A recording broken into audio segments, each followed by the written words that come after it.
Olá, eu sou a Maria Cláudia e esse é o Tingindo a Vida.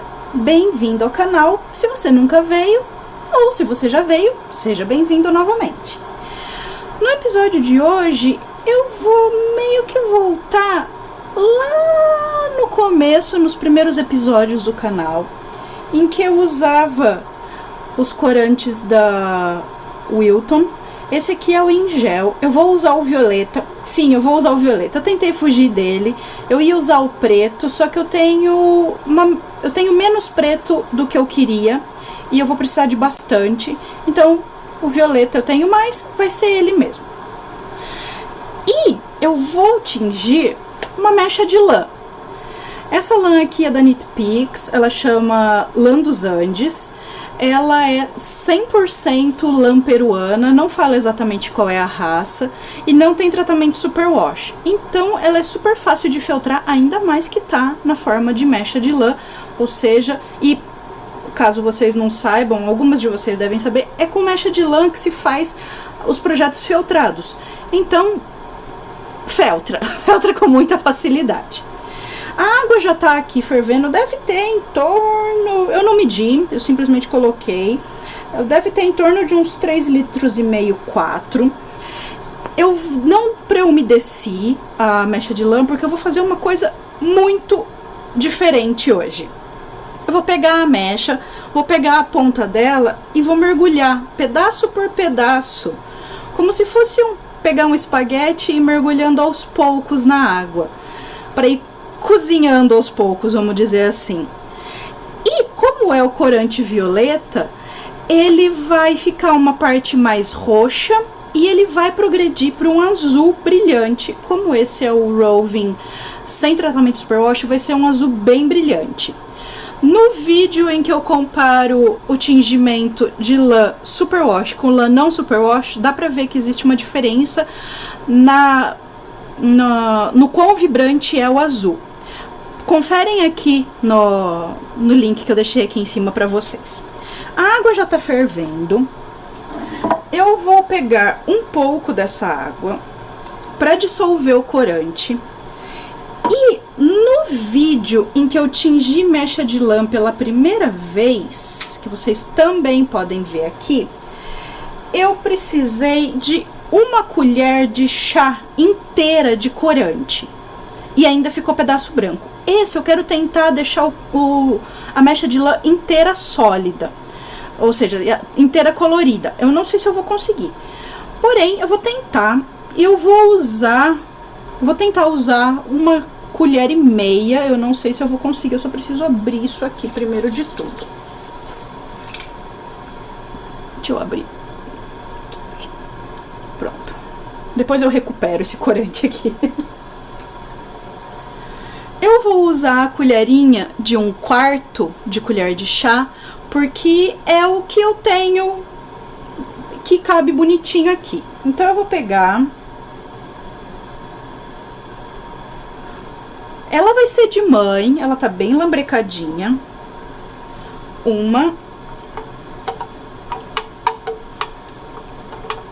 E tem que ser na água quente, porque ele dissolve com mais facilidade. Esse corante é gel. E ele demora um tanto pra dissolver.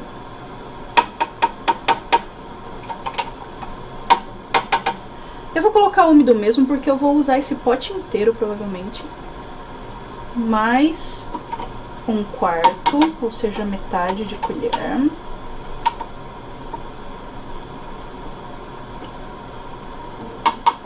Quer saber? Vou fazer uma coisa.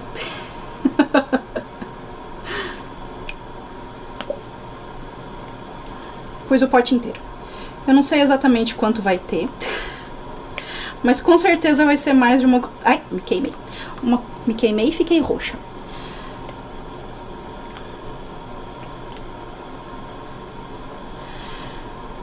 Ah, mas eu não vou conseguir reproduzir a quantidade.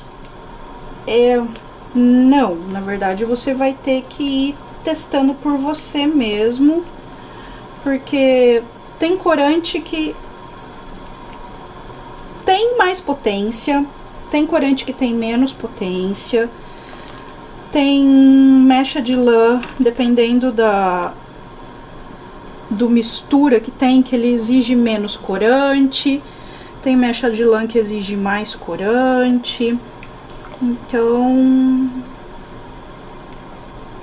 eu queria mostrar pra vocês, na verdade, esse método de tingimento. Eu queria fazer isso com lã, mas eu não tenho coragem, pra falar a verdade. O tubinho limpinho. E eu vou colocar... A minha pele absorveu o rosa imediatamente, o azul espalhou um pouquinho. Ai, gente, o corante quebra até na minha pele, que genial isso. Então, eu vou colocar aqui esse corante. Vocês podem ver que não tinha dissolvido direito. Vamos ajudar esse corante a dissolver direito.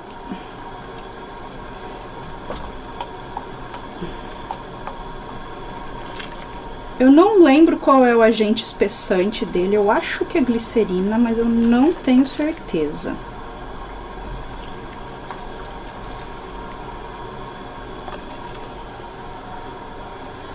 Ok, me parece que dissolveu tudo.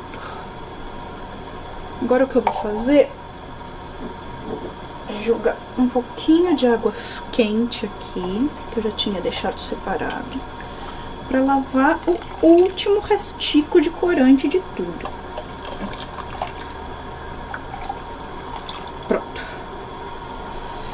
Nem 1 grama desperdiçado. Ah, peraí, tem esse aqui.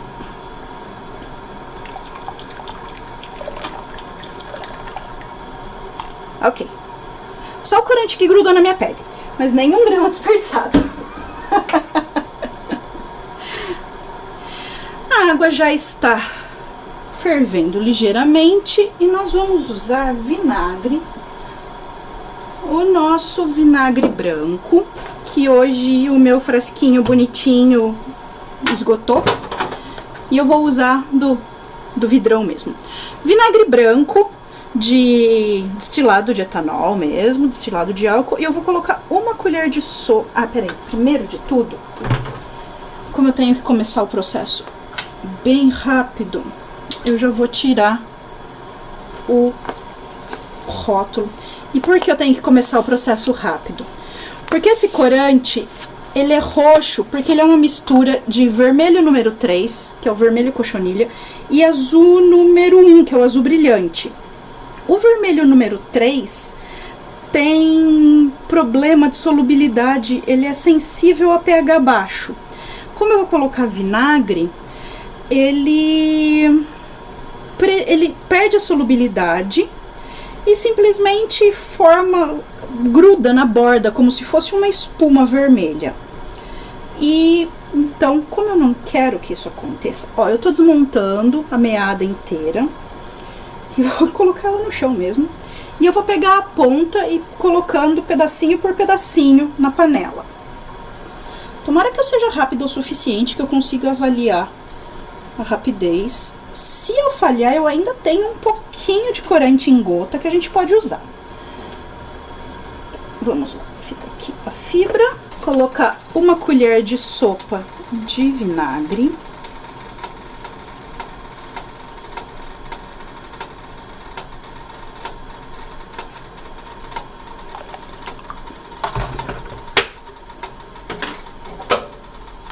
Dar uma misturada rápida e começar o processo. Eu não vou ficar puxando e levantando, porque essa fibra é delicada e se eu ficar puxando e levantando, eu posso romper ela.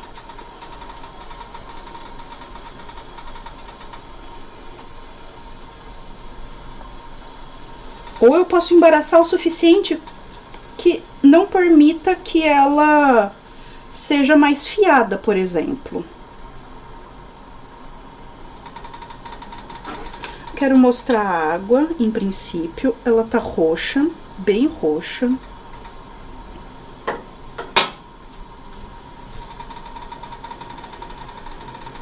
Um roxo bem sólido, pra falar a verdade.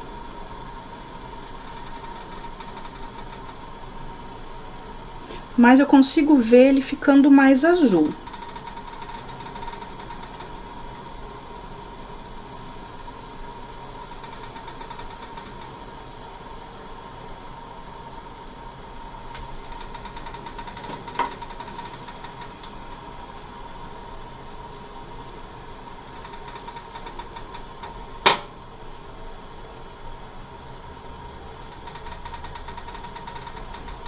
Tá começando a ficar meio povoado demais aqui.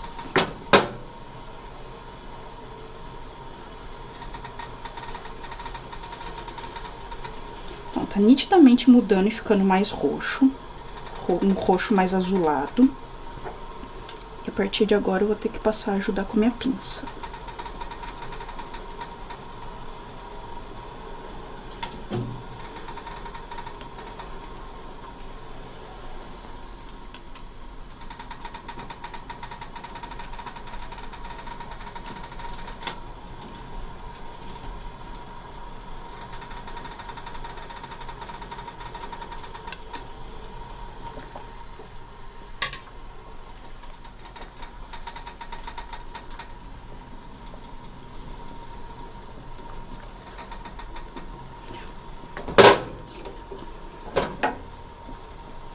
E agora, um azul muito brilhante.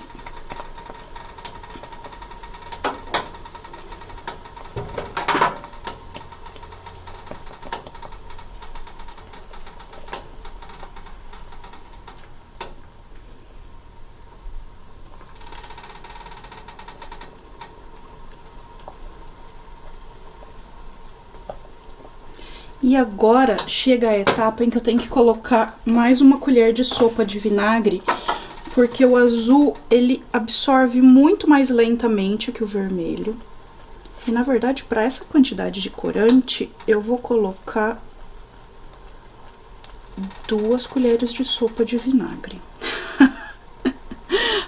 Vocês podem ver que o azul aqui não tinha ligado perfeitamente, ele foi lavado a hora que eu coloquei o vinagre. Só o vermelho tinha se ligado até então.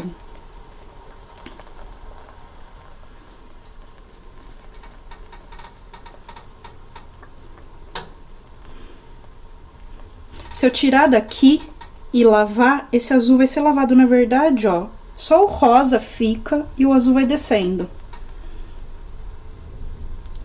Eu vou colocar mais um bom tanto de vinagre aqui.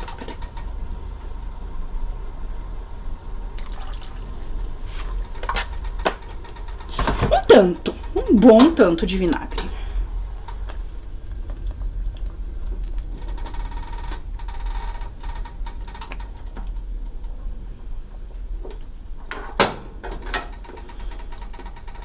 E a cor é um azul muito berrante. Você chegou agora no canal e não tem ideia do que eu tô falando, o porquê tá acontecendo isso? Nesse vídeo aqui em cima, eu explico o processo que acontece nessa cor aqui, né? Nesse e em alguns outros corantes, e eu explico o porquê acontece essa separação. Dá uma checadinha lá.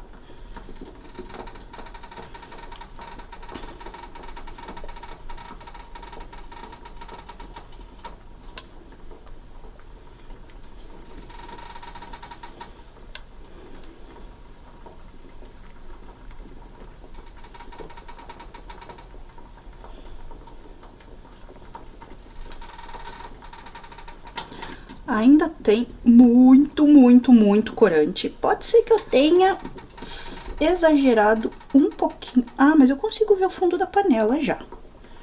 Mas pode ser que eu tenha exagerado um pouquinho. Só de leve.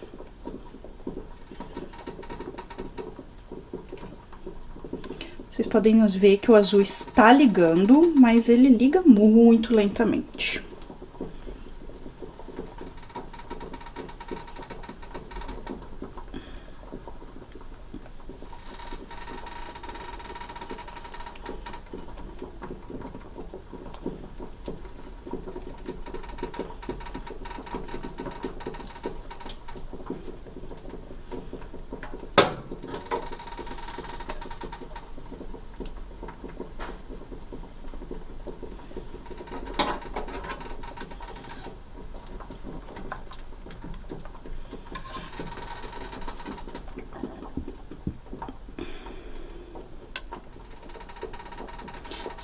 acabar sendo muito mais corante do que devia e sobrar corante e eu ver que vai estragar o meu processo aqui, eu simplesmente ponho uma meada aqui para absorver o resto desse corante todo. Não tem problema. Mas tá ficando mais claro, eu consigo ver o fundo.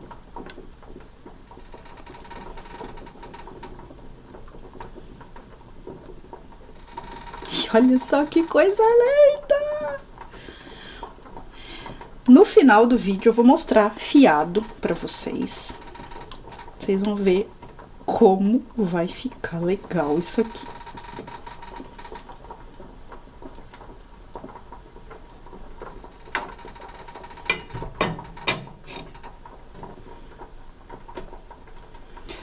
Ainda tem bastante azul, mas tá bem mais claro.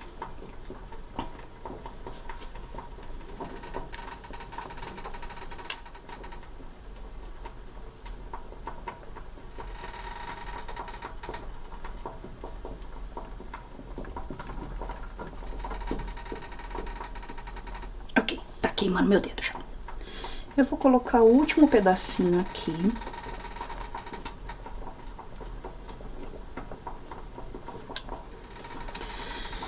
E vou deixar aqui fervendinho assim. Na verdade, eu vou baixar mais o fogo. Eu vou deixar aqui uns... Quanto? Deixa eu ver a cor que tá isso aqui.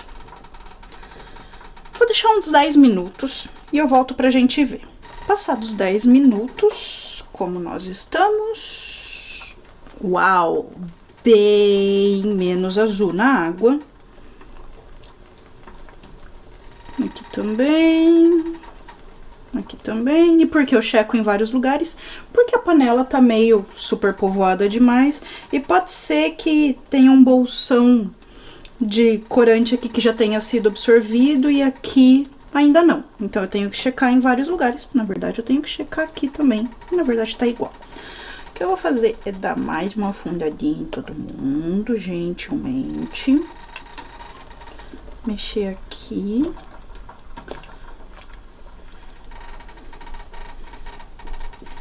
Eu vou, só por desencargo de consciência, botar um tanto de vinagre.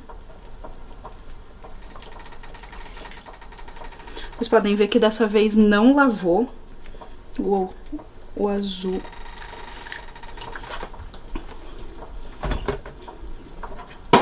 Ups! Enroscou a pinça no papel toalha que eu costumo deixar ali.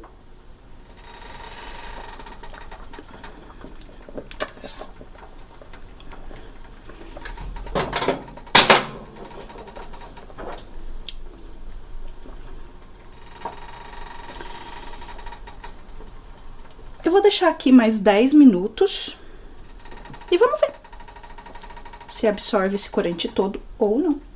Mais 10 minutos se passaram. E a quantidade de azul tá começando a ficar quase indetectável. Então, o que eu vou fazer... Na verdade, não existe mais razão nenhuma para deixar o fogo ligado, porque essa água tá fervendo. Tem uma quantidade, tem 100 gramas de lã aqui, que é um excelente isolante térmico.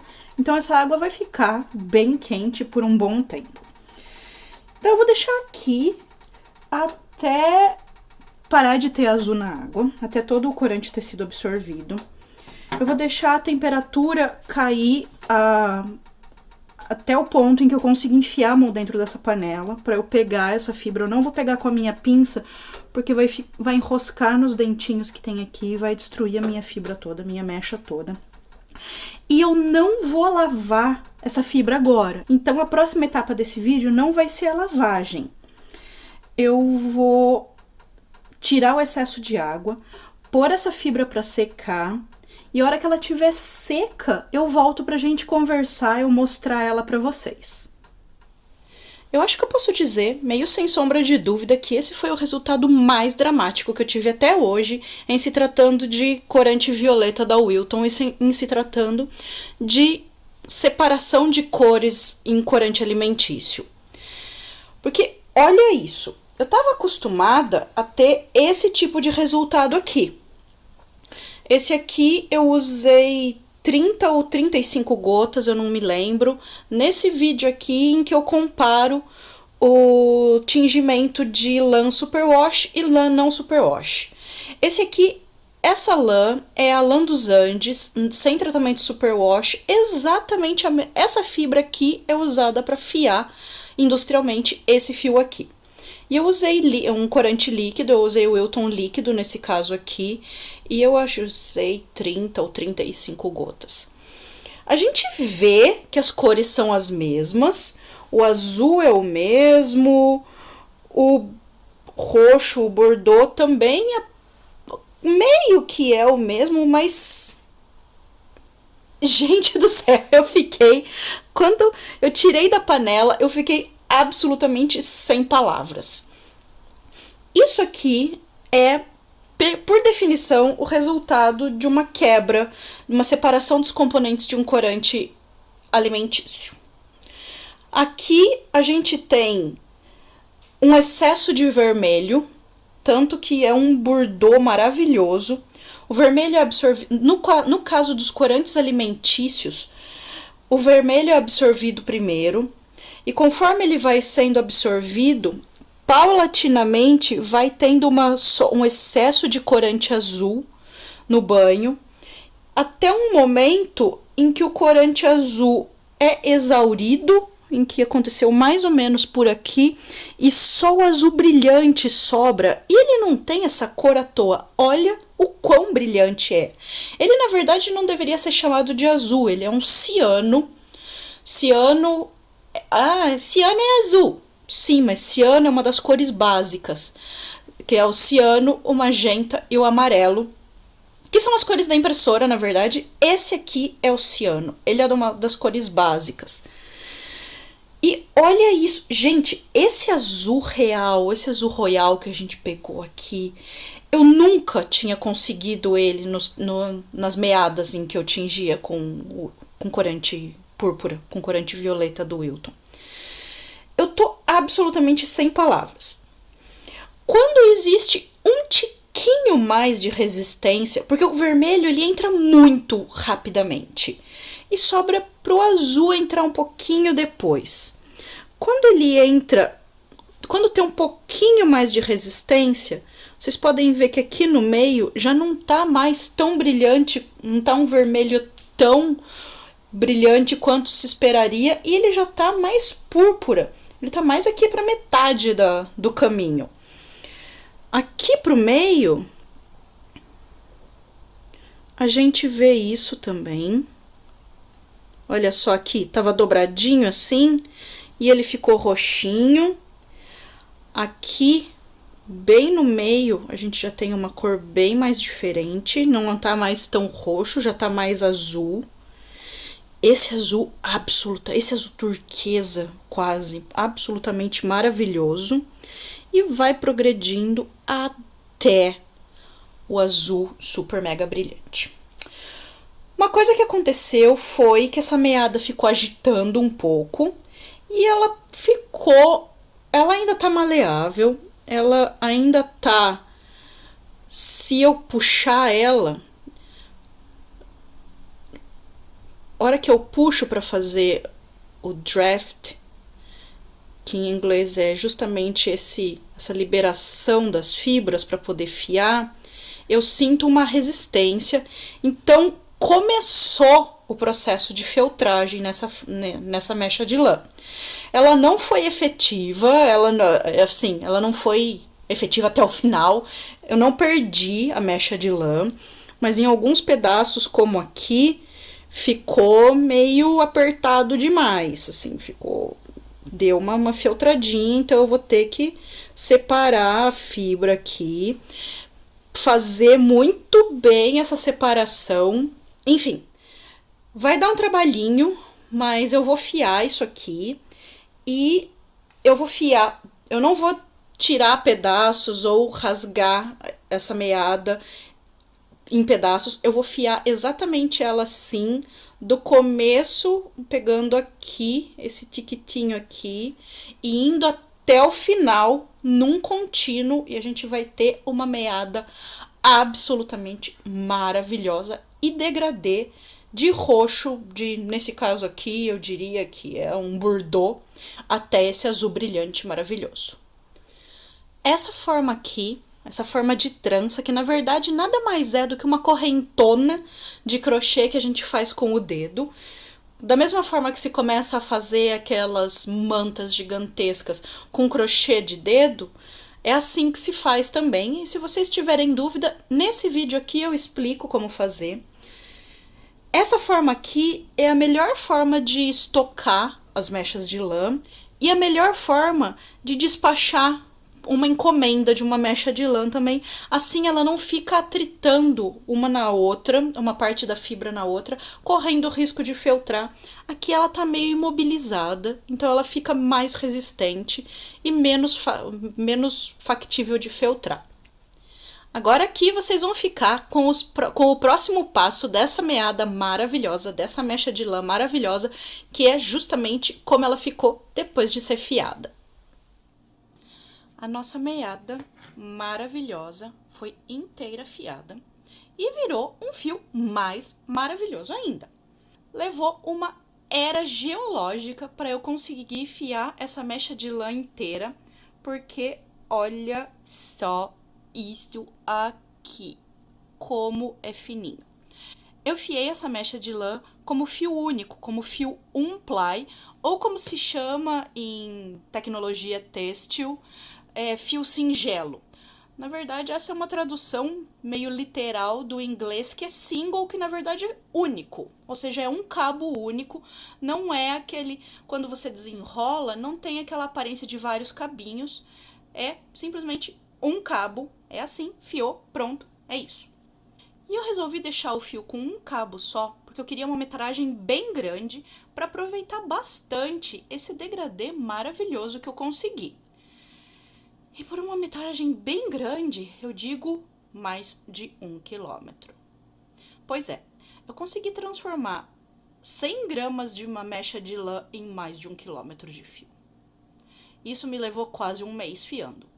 Obviamente, eu não fiava todas as horas do dia, às vezes eu fiava 2, 3 horas só e não era todo dia, mas ainda assim, levou um bom tanto de horas. Eu acho que eu levei pelo menos umas 30 horas para fiar tudo isso. E como eu sei que eu tenho mais de 1 quilômetro de fio, para ser um pouco mais exatos, 1.155 metros. Medindo toda a circunferência do meu niri-nori, da minha meadeira, eu tenho em torno de 1,5 metro. Eu peguei a fita métrica, coloquei aqui e enrolei o caminho todo e me deu mais ou menos 1,5 metro. Aí eu multipliquei esse 1,5 metro por 703, que foi, eu contei, cada volta. Tá vendo isso aqui? Cada um desse é um grupo de 10 alfinetinhos, 10 marcadores de ponto, e cada marcador de ponto é um grupo de 10 fiozinhos desse. E eu tenho 73 desses, ou seja, eu tenho 730 voltas, o que me dá um comprimento mais ou menos de 1.050 metros. Isso levou uma vida também para contar, mas tá aqui. O que eu fiz depois de enrolar aqui foi molhar isso com água quente, passar sabão para tirar o cheiro de vinagre, porque tava forte. Isso é uma outra coisa. Apesar de que quando tava seca a meada, eu falei para vocês que não tava cheirando vinagre, quando eu tava fiando, esquentando a mecha de lã e umedecendo a mecha de lã um pouco com o suor da minha mão, porque minha mão sua muito, eu sentia o cheiro de vinagre subindo. Isso pode ser desconfortável para algumas pessoas. Na verdade, me incomodava um pouquinho às vezes. Então, talvez para pessoas mais sensíveis seja muito bom lavar a meada. Eu não quis lavar essa meada porque eu não quis agitar mais ainda ela. Quando eu comecei a editar as primeiras partes desse vídeo, eu vi que eu tratei essa mecha de lã com um pouquinho mais de rudeza do que eu deveria. E ela começou a filtrar um pouco. Tanto que vocês viram agora há pouco que eu tentei fazer o estiramento da fibra e não consegui. Eu vi depois, enquanto eu fiava, que se eu tentasse abrir um pouco a fibra para fiar, era muito difícil, mas que se eu fiasse direto, sem tentar estirar a mecha de lã, paradoxalmente era mais fácil, porque o meu fio é muito fino, então eu puxava poucas fibras de lã por vez. E se eu tentasse fazer o pre-drafting, como os americanos chamam, se eu tentasse fazer o pré-estiramento da fibra, era uma quantidade muito grande de fibras que elas estavam um pouco mais entrelaçadas e ficava mais difícil.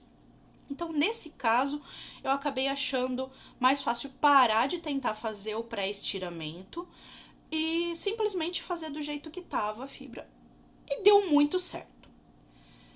Tá aqui agora, esse fio tá prontinho para eu enrolar ele numa bola, num cake, alguma coisa, e tricotar a partir dele. O próximo passo fica pela imaginação de vocês. Eu não vou mostrar o produto tricotado agora, porque para tricotar mais de 1 quilômetro de fio vai um tempo. Então, eu espero que vocês tenham super amado esse vídeo, tanto quanto eu, porque ficou absolutamente maravilhoso. E a gente se vê no próximo vídeo. Não se esqueçam de se inscrever no canal, curtir o vídeo, compartilhar com as suas amigas e os seus amigos. E a gente se vê na próxima semana. Um beijinho, o Tingindo a Vida fica por aqui. Tchau!